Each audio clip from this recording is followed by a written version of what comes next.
Señor Ledezma, el premio Sájarov esta vez se otorga a la oposición democrática de Venezuela en un momento en que la oposición está dividida. ¿Cree que esto puede ser un incentivo para que se vuelva a unir? Creo que sería una manera de devolver este elogio, una gratificación a quienes con un gran sentido de responsabilidad han destacado el testimonio que ha venido dando el pueblo de Venezuela en defensa de la democracia venezolana. Creo que Sájarov, que fue adalid de la lucha por garantizar a los pueblos la paz, el progreso y el disfrute de los más elementales derechos humanos, merece eso. Y es parte del esfuerzo con el que estamos comprometidos los líderes de la oposición venezolana.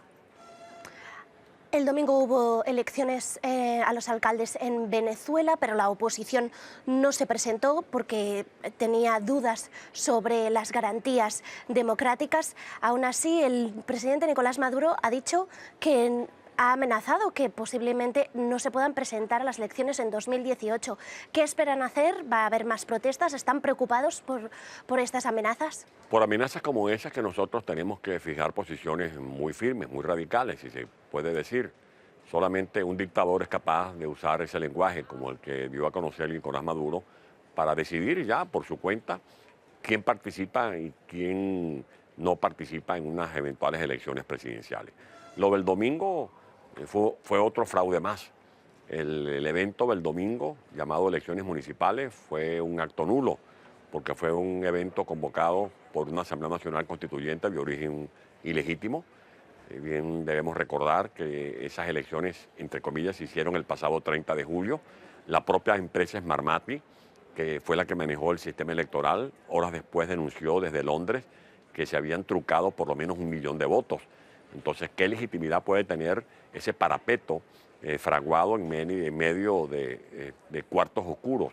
En segundo lugar, ese fue un evento nulo, el del pasado domingo, porque fue organizado por un ente electoral plagado de irregularidades, que es responsable de la comisión de actos fraudulentos a lo largo de todos estos últimos años.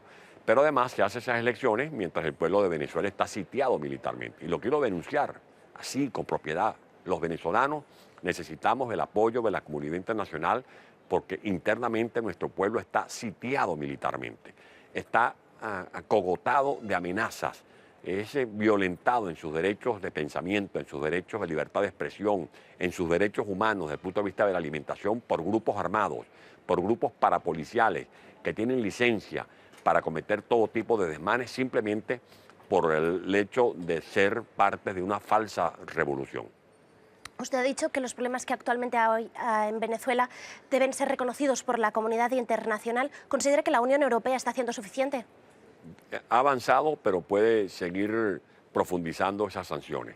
Creo que el embargo de armas a los gobiernos que tienen negociaciones con Venezuela es importante porque esas armas se usan para atropellar y para matar a ciudadanos inocentes.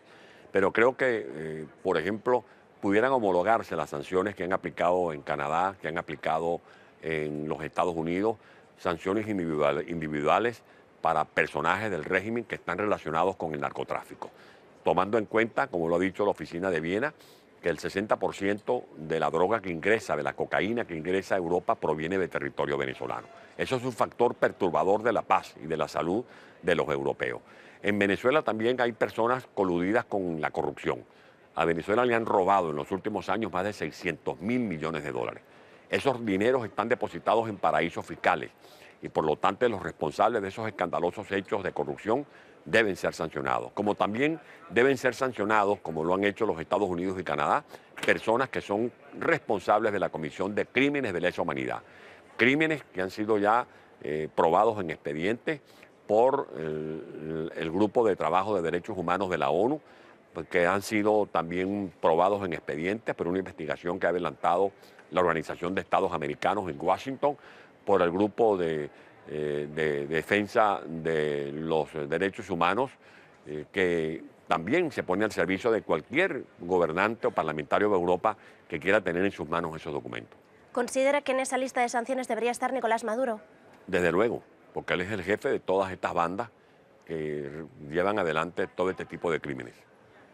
El próximo 15 de diciembre hay una nueva ronda de negociaciones entre oposición y el gobierno de Nicolás Maduro en República Dominicana. ¿Cree que habrá avances? Porque, tal y como lo que ha ocurrido en las elecciones en el domingo, ¿va a ser suficiente? ¿Va a haber pasos?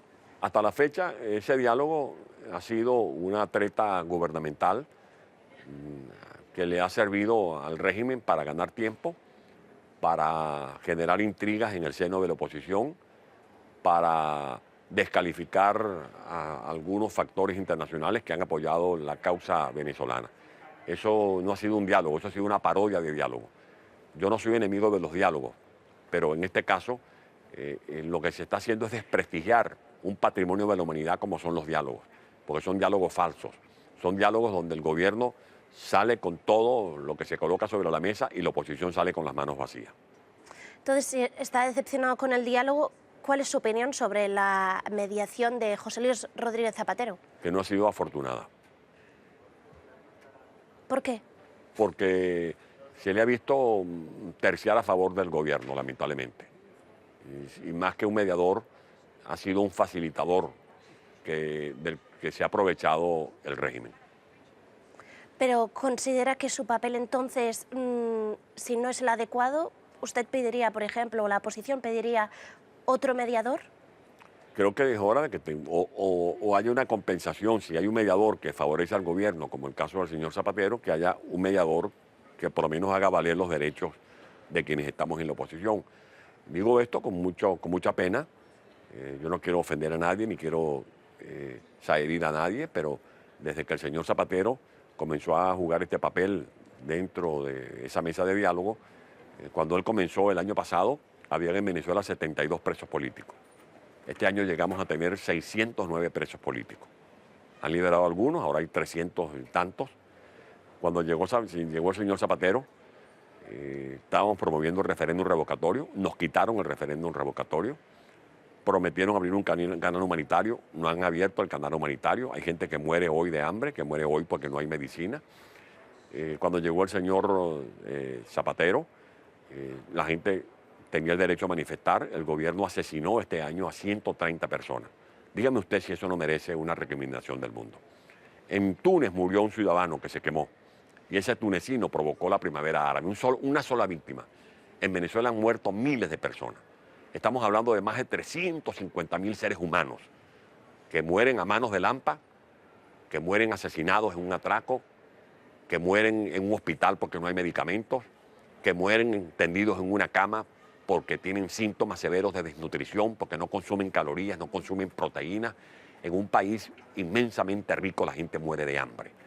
Y cuando nosotros proponemos salidas pacíficas, se nos cierran las puertas, se nos cierran los caminos, y en eso tienen una responsabilidad los llamados mediadores, que no han logrado que el régimen acceda a resolver pacíficamente y por los caminos constitucionales la crisis que estamos padeciendo todos los venezolanos. A finales de noviembre llegó a España, aún no ha decidido si va a pedir exilio en España. Ahora mismo, ¿cuál es su papel? ¿Qué hacer desde aquí, desde Europa?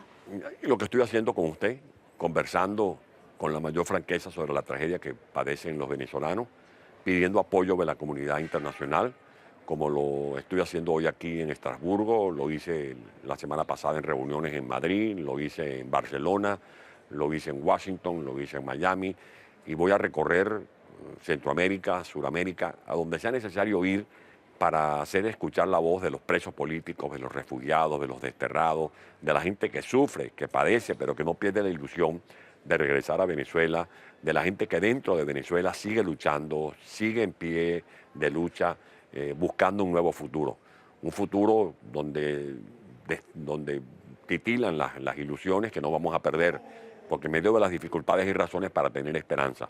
Venezuela es un gran país, con un gran potencial económico, con riquezas naturales, con un talento humano extraordinario, y estoy seguro que dándole a Venezuela un gobierno que respete el Estado de Derecho, que cumpla la Constitución Nacional, que restablezca la gobernabilidad, que defina líneas estratégicas en algunas variables económicas, sociales y políticas, vamos a demostrar que Venezuela es un país viable y que lo vamos a relanzar económica y socialmente para que sea un ejemplo de convivencia, de paz y de progreso para todo el mundo. Eso será muy pronto, Dios mediante. ¿Estudia pedir asilo en España? Estamos discutiendo el estatus que voy a tener en España. Finalmente, usted te estaba hablando que cree que hay posibilidades de que mejore la economía en Venezuela si ustedes llegan a liderar. En 2018 hay presidenciales, pero hay un peligro real de que el único partido sea el de Nicolás Maduro. ¿Cree que hay posibilidades de presentarse a las elecciones de 2018? Bueno, eso sería la confirmación de la narcodictadura, porque si no podríamos hablar de unas elecciones, estaríamos hablando de otro fraude que tendría que ser impugnado por la comunidad internacional. Esto no es un problema propio de los venezolanos, porque estamos hablando de un país con muchos recursos minerales. Estamos hablando de un país ubicado geográficamente en un punto de mucho valor estratégico. Estamos hablando de un país que tiene una influencia significativa en el hemisferio. Por lo tanto, no se trata de un simple cambio de gobierno o de la ratificación de un gobierno en democracia. Estamos hablando de una narcotiranía. Estamos hablando de un gobierno cuyos cabecillas están actualmente siendo enjuiciados en muchas partes del mundo por tráfico de droga, por relaciones con el terrorismo internacional, por estar involucrados en violaciones de crímenes de lesa humanidad, la comisión de asesinatos. Bueno, eso es algo que no puede quedar como un hecho inadvertido para la comunidad internacional. Si se convocan elecciones, tal cual como lo ha dicho Maduro, eso sería un asalto a un país. Eso sería el secuestro de un país. Venezuela está secuestrada actualmente por una narcotiranía. Y por eso estamos aquí en el Parlamento Europeo pidiendo apoyo para que se homologuen las sanciones que ya ha dictado Estados Unidos y que ha dictado Canadá, a los efectos de que se sienta una presión que obligue a estos forajidos a tenerse a un esquema de transición que defina los términos de su salida y la convocatoria de un proceso electoral legítimo, auténticamente libre, para que los venezolanos se den un nuevo gobierno. Muy bien, muchas gracias. Gracias a usted.